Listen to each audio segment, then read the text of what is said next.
শুভেচ্ছা। আসুন একটি নির্মম সত্যের মুখোমুখি হই। আমরা যাকে উন্নয়ন বলছি, প্রকৃতি তাকে বলছে বিনাশ। 1877 সালে এক হাড় কাঁপানো গ্রীষ্মে যখন এক গ্লাস পানির জন্য তৃষ্ণার্ত মানুষের হাহাকারে আকাশ বাতাস ভারী হয়ে উঠেছিল, সেই সময় ভারতের মাদ্রাজ প্রেসিডেন্সিতে খরায় মারা গিয়েছিল 2 কোটি মানুষ। একই বছর চীন আর ব্রাজিলে মারা গিয়েছিল আরও কয়েক কোটি। সেই ধ্বংসযজ্ঞের নাম ছিল দ্য ইয়ার উইদাউট উইন্টার। কোনো যুদ্ধ নয়, কোনো মহামারী নয়, পৃথিবীকে ওলট পালট করে দিয়েছিল প্রশান্ত মহাসাগরের এক রহস্যময় পরিবর্তন, যার নাম এল নিনো। আজ 140 বছর পর সেই ইতিহাস ফিরে আসছে। ইউরোপের ওয়েদার সেন্টার বলছে 2026 সালে ধেয়ে আসছে মানব ইতিহাসের সব থেকে শক্তিশালী মেগা এল নিনো। এই গ্রীষ্ম হতে যাচ্ছে মানব ইতিহাসের সব থেকে বিপজ্জনক সময়। কিন্তু আমরা কি আদৌ প্রস্তুত, নাকি আমরা নিজেরাই নিজেদের কবর খুঁড়ছি? বাংলাদেশের জন্য কি তবে অপেক্ষা করছে এক মহাপ্রলয়? সহজ ভাষায়, প্রশান্ত মহাসাগরের পানি যখন অস্বাভাবিক গরম হয়ে যায়, তখন পুরো পৃথিবীর বাতাসের গতি আর বৃষ্টির ধরন বদলে যায়। একেই বলে এল নিনো। মানচিত্রের দিকে তাকালে দেখা যায়, প্রশান্ত মহাসাগরের নীল জলরাশি যখন অস্বাভাবিকভাবে তপ্ত হয়ে ওঠে, তখন পৃথিবীর ভারসাম্য নষ্ট হয়ে যায়। কিন্তু বাংলাদেশের প্রেক্ষাপটে এই এল নিনো কেবল একটি প্রাকৃতিক ঘটনা নয়, এটি আমাদের লোভের চূড়ান্ত প্রতিদান।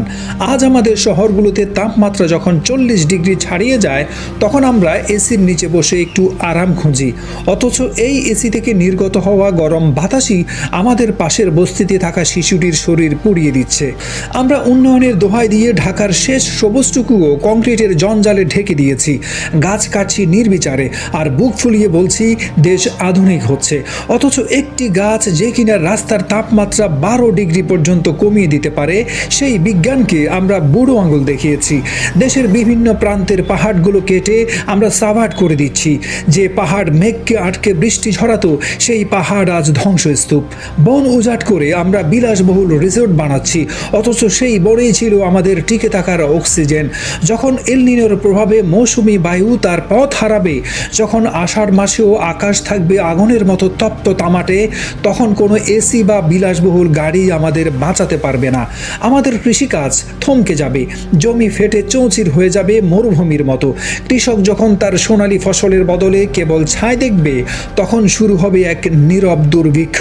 খাবারের প্রতিটি দানার জন্য হাহাকার শুরু হবে মেগা সিটিগুলোতে। সব থেকে ভয়ের ব্যাপার হলো রাতের তাপমাত্রা। দিনের বেলা গরম সহ্য করা গেলেও রাতে যদি শরীর ঠান্ডা হবার সুযোগ না পায়, তবে হিট স্ট্রোকের ঝুঁকি বেড়ে যায় বহুগুণ। কংক্রিটের শহরগুলো দিনের তাপ শুষে নিয়ে রাতে তা ছাড়তে থাকে, যাকে বলা হয় আরবান হিট আইল্যান্ড।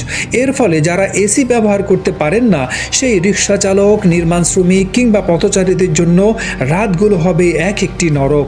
50 ডিগ্রি তাপমাত্রা হয়তো আমাদের জন্য এখন কল্পনা, কিন্তু আর কিছুদিন পর এটি হবে আমাদের নির্মম বাস্তবতা। 2026 সালে যারা জন্ম নেবে, তারা হয়তো জানবেই না 35 ডিগ্রি তাপমাত্রার আরামদায়ক গ্রীষ্মটা কেমন ছিল। তাদের কাছে গ্রীষ্ম মানেই হবে 45 থেকে 50 ডিগ্রির এক অগ্নি পরীক্ষা। প্রকৃতি যখন রুদ্রমূর্তিতে ফিরে আসে, তখন টাকা কিংবা ক্ষমতা কাজে লাগে না। তাহলে এখন উপায় কি? আমরা কি তবে হাত গুটিয়ে বসে থাকব? প্রকৃতি যখন আমাদের শেষ সুযোগ দিচ্ছে, তখনও কি আমরা গাছ কাটা থামাবো না, পাহাড় কাটা বন্ধ করব না? মনে রাখবেন, 2026 সালে যারা জন্ম নেবে, তাদের কাছে শৈশবের সেই ঝুম বৃষ্টির দুপুর হবে কেবল রূপকথার গল্প। তাদের জন্য আমরা রেখে যাচ্ছি এক আগুনের পৃথিবী। এখনও সময় আছে সাবধান হওয়ার।